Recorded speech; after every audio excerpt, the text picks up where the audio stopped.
Bom, hoje a gente vai apresentar o nosso trabalho sobre diversidade cultural. A gente vai falar sobre 3 famílias, uma indiana, uma africana e uma japonesa. Mas a diversidade cultural, o que ela é?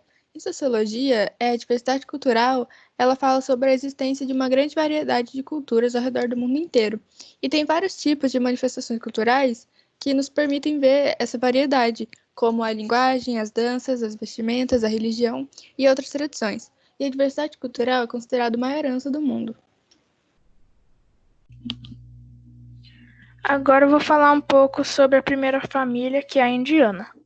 Alguns de seus costumes são oferecer o chai para os visitantes, que é uma ingestão do chá com leite e alguma infusão de ervas, comer somente com a mão direita, pois comer com as mãos é uma prática comum em toda a Índia. Contudo, a prática é vista com bons olhos quando a alimentação é feita utilizando a mão direita.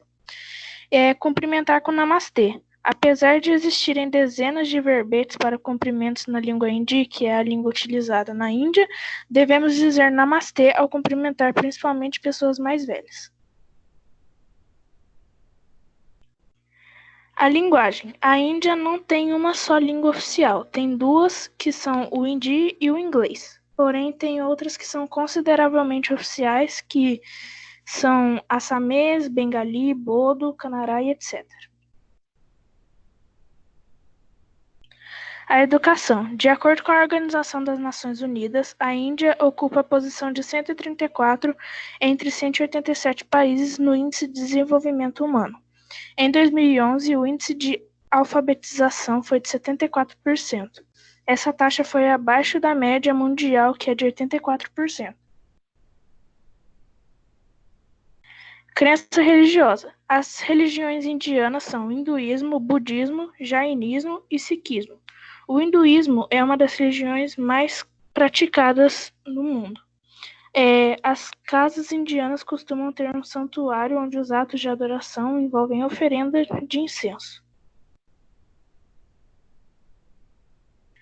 Vestimentas. Sari, kurta e dhoti são os nomes de algumas peças do vestuário indiano.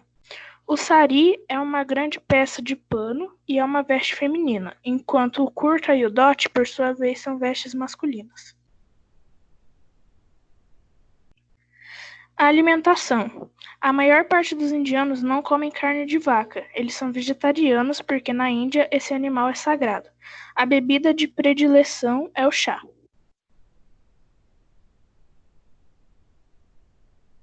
Bom, agora a gente vai falar um pouquinho sobre a segunda família, que é a africana. A linguagem. A África, ela possui 11 línguas oficiais, e algumas delas são Zulu, Xhosa, African, Sepedi e o próprio inglês. A educação. Na maior parte do continente africano, falta dinheiro nas escolas e não há infraestrutura, e já os professores geralmente não recebem seus salários. Isso se deve justamente pelo governo e também pelos conflitos na área. As crenças religiosas. A gente pode dar destaque para o islamismo e o cristianismo, e além disso também se destacam a prática da magia e a feitiçaria. Cada povo africano tem a sua crença, e essas religiões tradicionais geralmente estão voltadas ao culto dos antepassados e das divindades da natureza. E a forma mais conhecida dessas religiões envolve o culto aos orixás. E aqui a gente tem uma foto que representa o candomblé. As vestimentas. Na África, os tecidos, adornos das pinturas corporais, elas refletem a variedade cultural da sua população. E o que mais chama a atenção nas tradicionais roupas africanas é o uso de pano ou cangas para envolver os corpos das mulheres. A alimentação. A alimentação africana é baseada de carnes, legumes, verduras e até mesmo insetos. E é típico da África o leite de coco, o óleo de palmeira, o inhame e o feijão, etc. Agora eu vou falar um pouco sobre a terceira família, que é a japonesa. Alguns de seus costumes são não falar alto e nem usar o telefone no transporte público. Isso porque é uma preocupação de que os mais velhos possam se sentir ofendidos por não saberem manusear um celular. Tirar os sapatos ao entrar nas casas e restaurantes também é um ato bem comum. Normalmente, os japoneses possuem sapatos próprios para andarem dentro de suas casas para evitar que a sujeira da rua entre. Afinal de contas, é preciso ter em mente que eles também dormem em um futon no chão. A linguagem. O japonês é o idioma oficial no país, com mais de 125 milhões de falantes. Atualmente, a língua japonesa é composta por 3 sistemas de escrita: o kanji, hiragana e a katakana. A educação. A educação é a prioridade no Japão. O Japão tem uma das populações mais educadas no mundo. O índice de analfabetismo no país é praticamente zero. As crenças religiosas. As principais crenças no Japão têm raízes no shintoísmo e budismo. E no Japão não há pregações religiosas, e a religião não é vista como uma doutrina, mas sim como um modo de vida. As orações não são públicas e, menos ainda, integram cerimônias oficiais. A adoração não é comum entre os japoneses. As vestimentas. O kimono japonês é uma das vestes tradicionais mais conhecidas no mundo, utilizado inclusive aqui também no Brasil.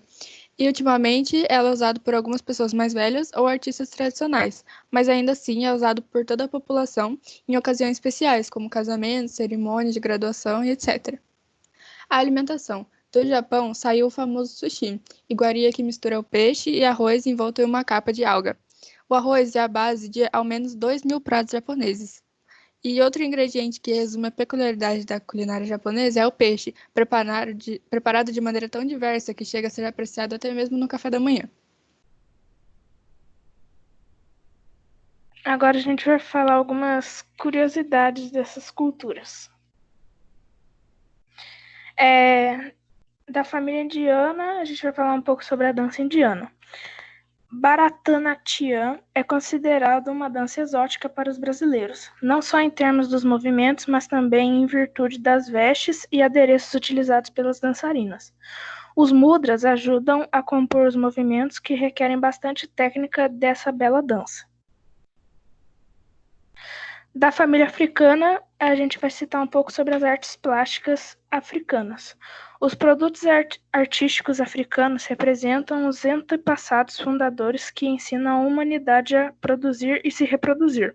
Por sua vez, as famosas máscaras africanas possuem desenhos elaborados e são utilizadas em cerimônias e rituais.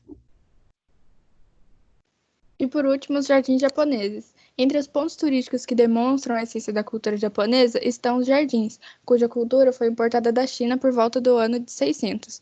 Os jardins geralmente exaltam a religião budista, embora tenham um caráter funcional. E agora a conclusão. A gente pode concluir que a diversidade cultural é de fato uma herança do mundo e que é muito importante compreendê-la, justamente para acabarmos com o preconceito e com a xenofobia, que é o preconceito entre culturas.